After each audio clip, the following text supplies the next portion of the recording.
Život za volantom pre mňa je ťažký, namáhavý, pestrý, vyžaduje si maximálne životné sústredenie, ale i napriek tomu všetkému je pre mňa zvuk motora tou najkrajšou piesňou.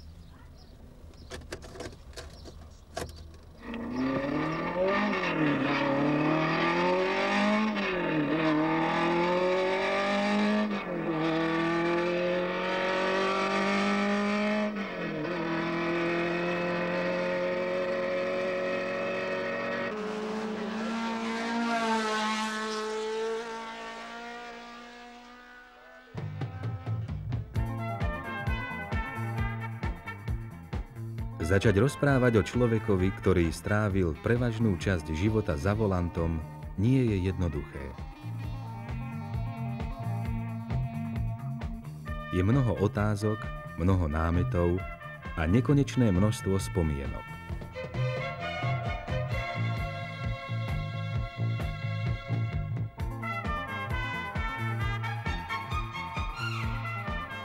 Tých niekoľko minút či niekoľko metrov filmu, v ktorých sa odohrá tento príbeh, ťažko vyjadrí ten celý počet rokov, mesiacov a hodín, ktoré majster športu Marián Rajnoha prežil za volantom.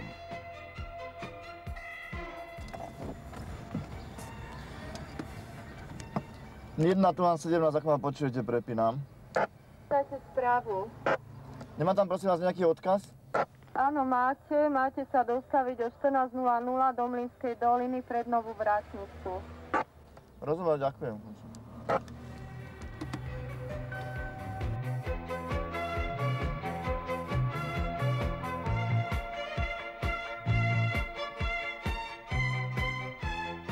Zbierali sme zlomky o jeho práci, záľubách a športových úspechoch. Dokázali by naplniť celú knihu. Prelistujeme však iba niekoľko strán a budú stačiť k tomu, aby ste bližšie poznali jedného z tých, ktorých vítame skrytých v prilbe pretekárskeho vozidla.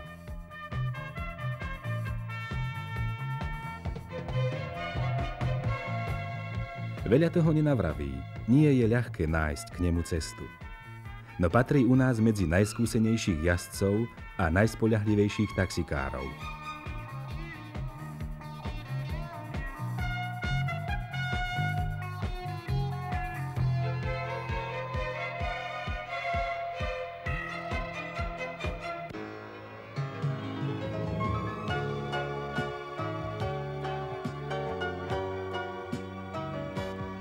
Motoristický šport sa stal v 20. storočí súčasťou spoločenského života v tak masovom merítku, že nemá medzi ostatnými športovými odvetviami konkurenciu.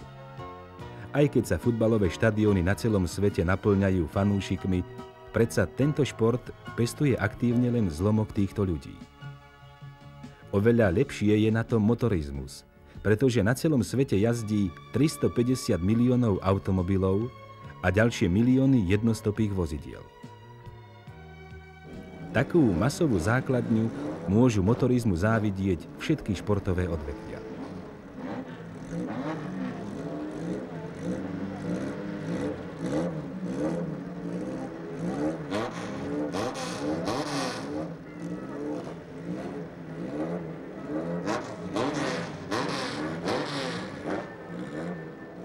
Automobilové preteky sa však stali tvrdým remeslom. Konkurencia je z roka na rok väčšia a nikto sa nemôže spoliehať na to, že by vyhral bez starostlivej prípravy, bez práce na stroji, bez jeho optimálneho zladenia s traťou. Iba po splnení týchto bodov je možné uplatniť jazdecké umenie.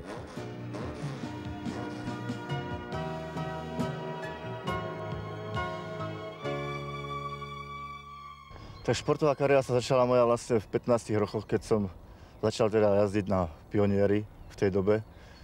som sa zúčastňoval mototuristických súťaží, preborov okresných a krajských, neskôršie aj majstrovstiev Slovenska.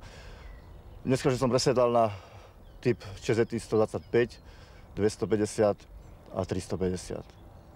No a potom zákonite prišli auta. Zákonite potom prišli auta, to bolo až po vojenskej záchrannej službe, kde som teda po skončení vojenskej záchrannej služby si pripravil Škodovku teda na rally súťaže. Čo ti dali automobilové súťaže? No v prvom rade mi dali prvý titul majstra Slovenska, ktorý som získal v roku 69 v rally v súťažiach s mojím spolujazdcom Jankom Hybáčkom za silnej účasti teda v toho času Dukly Nitra. No a samozrejme zostalo vo mne hodne skúseností, čo sa týka jazdeckého umenia a teda praxe za volantom.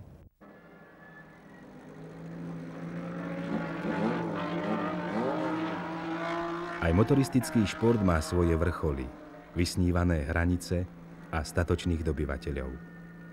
Túžby včerajška sa s vynaložením maximálneho úsilia premieňajú v skutočnosť dneška. Ale stále ešte zostávajú sny zajtrajška.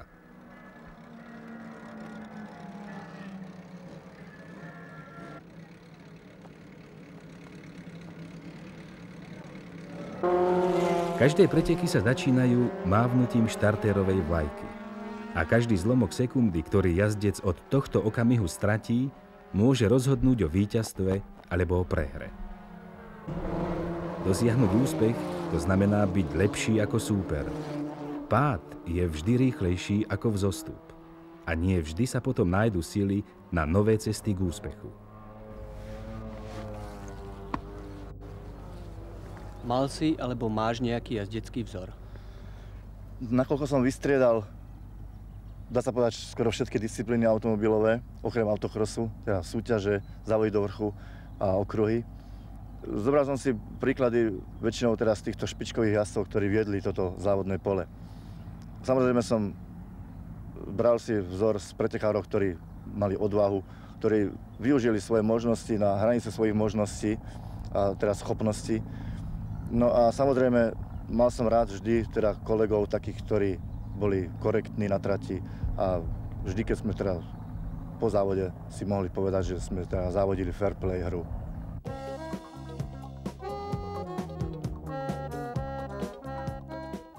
Po zásluhe stál v roku 1981 Marian Rajnoha medzi tými, ktorým predstavitelia Ústrednej rady motorizmu z Vezarmu odovzdávali tituly majstrov republiky. Marián ho preberal už po 4. raz.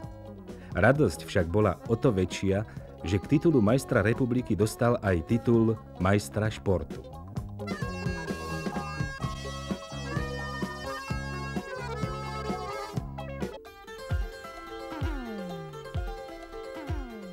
Všetky úspechy, vavríny a tituly sa však získavajú nie len za cenu spáleného benzínu, ale aj vďaka dokonalej psychickej a fyzickej kondícii. Úspešný pretekár za volantom to musí byť vzájomná harmónia myslenia a pohybov, harmónia reflexov, pozorovania, odvahy a zdravého rizika.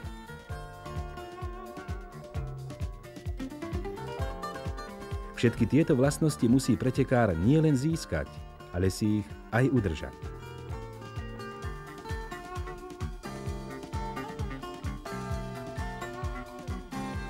Psychodiagnostické stredisko. Ďalší medzičlánok v tréningovom procese.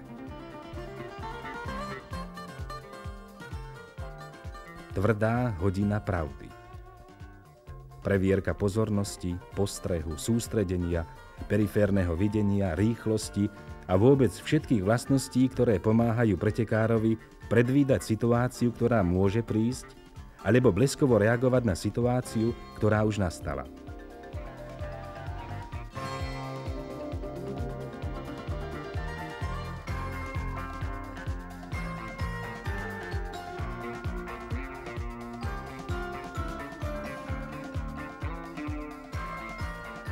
Starostlivosť o reprezentantov automobilového športu je skutočne všestranná.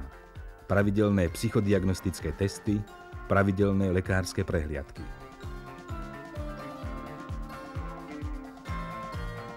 A hoci v tomto prípade vymenil Marian Rajnoha kokpit za sedadlo ergometra, Je v rovnomernom pohybe nôh cítiť rytmus stroja, na ktorého zvuk, pohyb a chvenie sa nedá nemyslieť. Koľko hodín stráviš v dielni? Tak nie sám, je to viac menej kolektívna práca. Zásluhou mojich mechanikov, kamarádov, priateľov, ktorí mi pomáhajú. No, je to strašne moc hodín, ktoré sa vlastne nedajú spočítať, lebo každý voľný čas, ktorý mám, okrem môjho zamestnania, samozrejme a pretekov, tak strávim v garáži. Sú to predovšetkým mechanici, ktorí mi pomáhajú na príprave voza, ktorí sú môjim doprovodom vlastne, ktorí sa zúčastňujú týchto pretekov, ako Antonín Tvrdý, Vladimír Roško a Ivan Vlkovič, ktorí sú zamestnanci výrobného družstva Drudob, ktorým všetkým vďačím mojim výsledkom, ktoré som doposiaľ teraz získal. Skúsim ešte raz. Ešte raz natočiť, všetko spraví.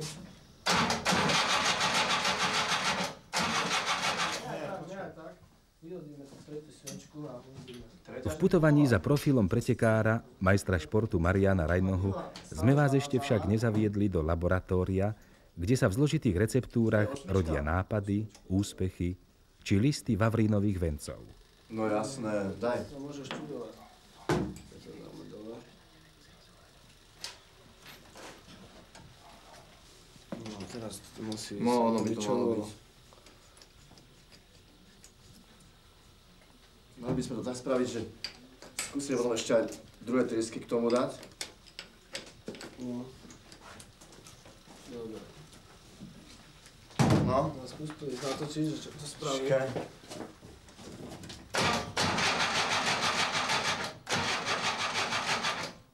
Pomaličky to bude si dať baterku asi vymeniť. Nejdeme. Čo tam spravíme s tým teraz? Vymeníme ešte aj druhú. Dáme aj druhú. Už budeme mať tie sviečky už. Ja si myslím, že už by to malo ísť. Je tam vlastne všetko vymenené. Už bez problémov. Tak to ešte dáme. No, skúsime to natočiť, čo to spraví. No. No, Pozor. no, môžeš.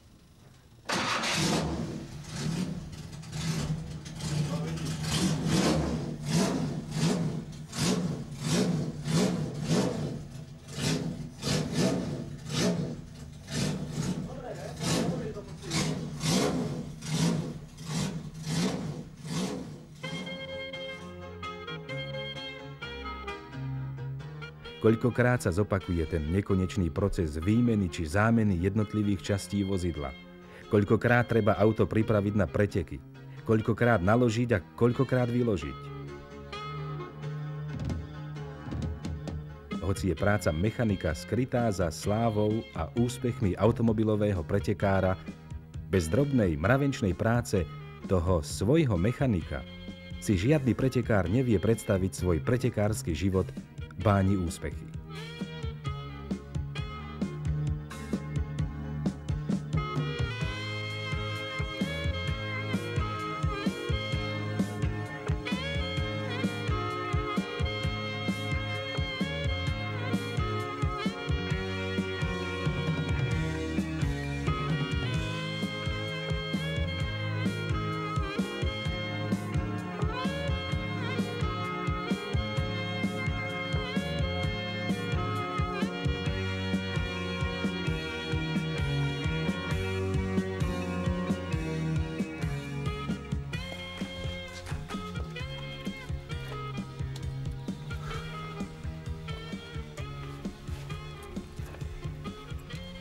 Ivan, ideme.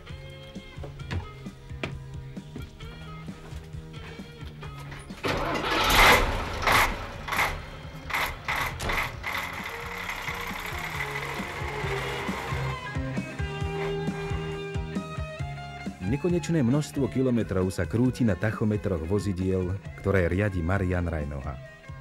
V týchto kilometroch sa neráta, koľkokrát ruka pevnejšie zovrie volant, koľkokrát noha stúpne na pedál.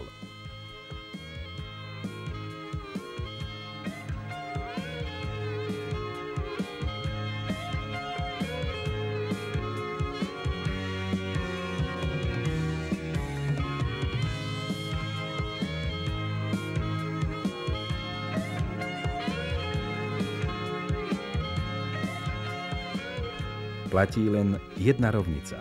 Hľadať, skúšať, vymýšľať, ako urobiť to svoje auto rýchlejšie, ako získať drahocennú sekundu, ktorá zaistí miesto na stupni víťazov.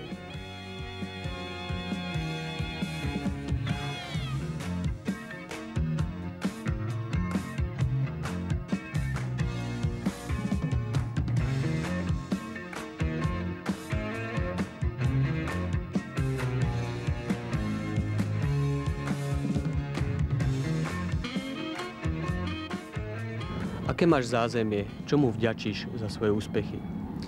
Tak vďačím 3 organizáciám. V prvom rade to je Slovenská ústredná rada motorizmu v Bratislave, ktorá mi umožní teda štarty na Formule Ester, ktorá je aj majetkom teda ich. Ďalej to je základná organizácia Svezarmu, Drudob, ktorej som členom, ktorá ma podporuje viac menej finančne, umožňuje mi priestory na prípravu aut a zároveň teda umožňuje mi štarty v zahraničí. No a za tretie to je dopravný podnik mesta Bratislavy v závode taxislužba, kde som ako zamestnanec, ktorá mi umožňuje výnimky z pracovného zadelenia a zo služebnej teda práce.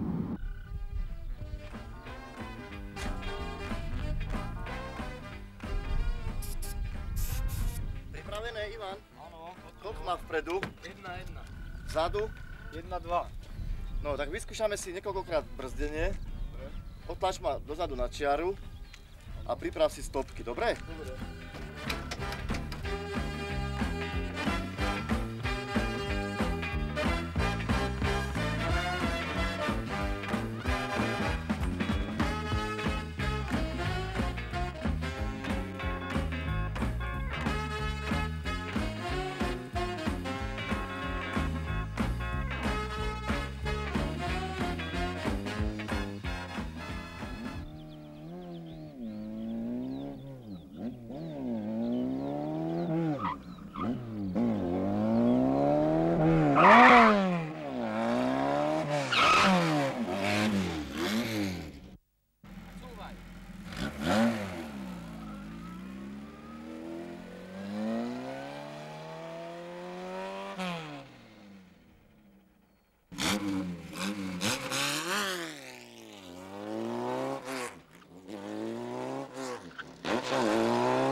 To pravé kolo viacej blokuje, musíme prehodiť brzdové špálky. Dobre, donesme zdvihák a rozoberieme to. Dobre, poďme na to. Táto skúška brzdenia nebola jediná ani posledná. Znovu sa začína práca neohraničená časom, ale poznačená záľubou v tejto motoristickej vášni.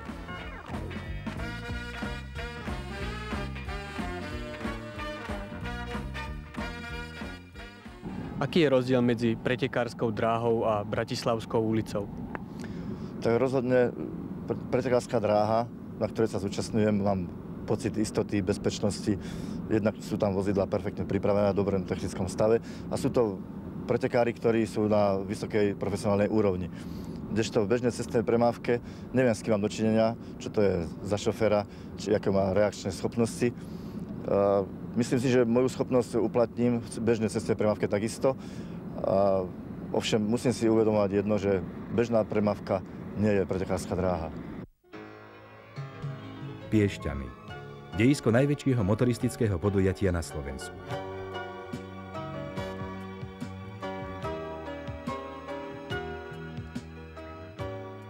Každoročne sa tu schádza všetko, čo má kolesá. Každoročne sa tu strácajú alebo upevňujú získané pozície v rebríčku sezónnych výkonov. Je to burza pretekárskych nápadov, konštrukčného umu a jazdeckého majstrovstva. Nečudo, že je tu preto pred pretekmi tak živo.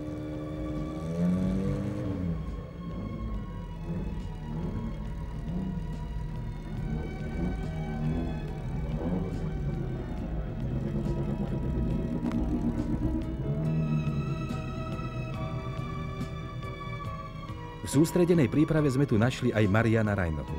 Aj on sa každoročne teší na tieto preteky.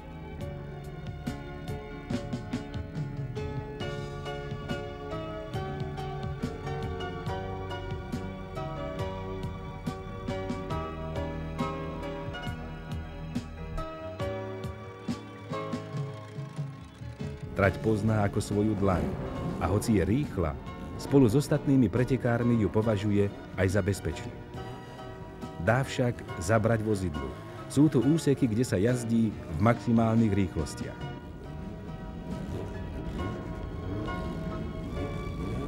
V Piešťanoch patria preteky Formule Easter medzi najobľúbenejšie.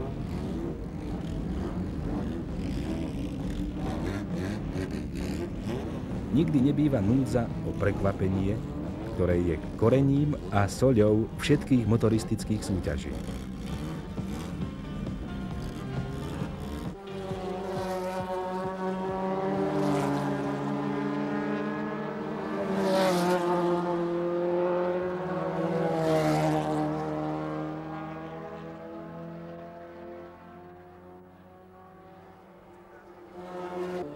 Všetci sme sa sústredili na peticu vedúcich pretekárov. Jazdil medzi nimi aj náš Marián. Jazdilo sa obdivuhodne. Automobil za automobilom v tesnom závese. Občas sa vo vedení striedal Lím s Veselým. Rajnoha si kontroloval 3. pozíciu.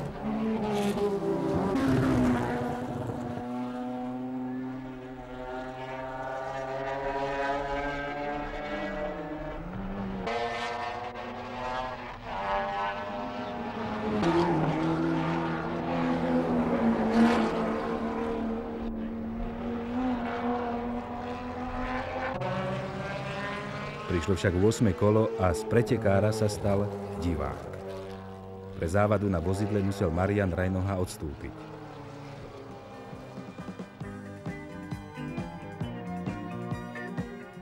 Aj taký je pretekársky chlebíček. Raz prinesie úspech, inokedy sklamanie.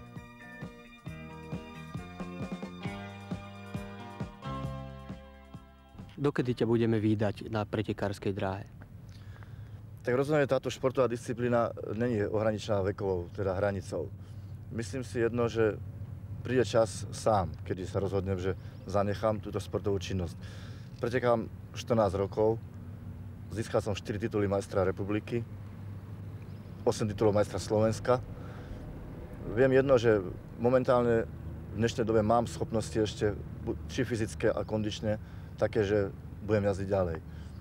Ovšem, keď príde čas, že budem mať pocit, že moja schopnosť nestačí na výkon motora a že sa neudržím v tej špičke československej aspoň, tak rozhodne to zanechám a odozdám moje skúsenosti, ktoré som nadobudol počas tej celej kariéry mladým ľuďom, talentovaným, mladej generácii.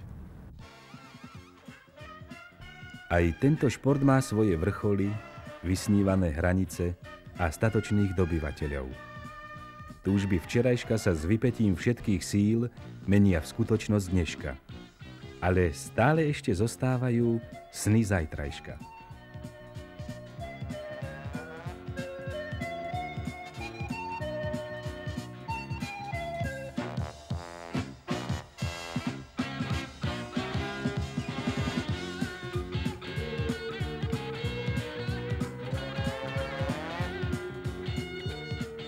Nech teda príklady usilovnosti, bojovnosti a húževnatosti priťahujú. A hoci aj tých najmenších. Veď každý šport potrebuje novú, mladú krv.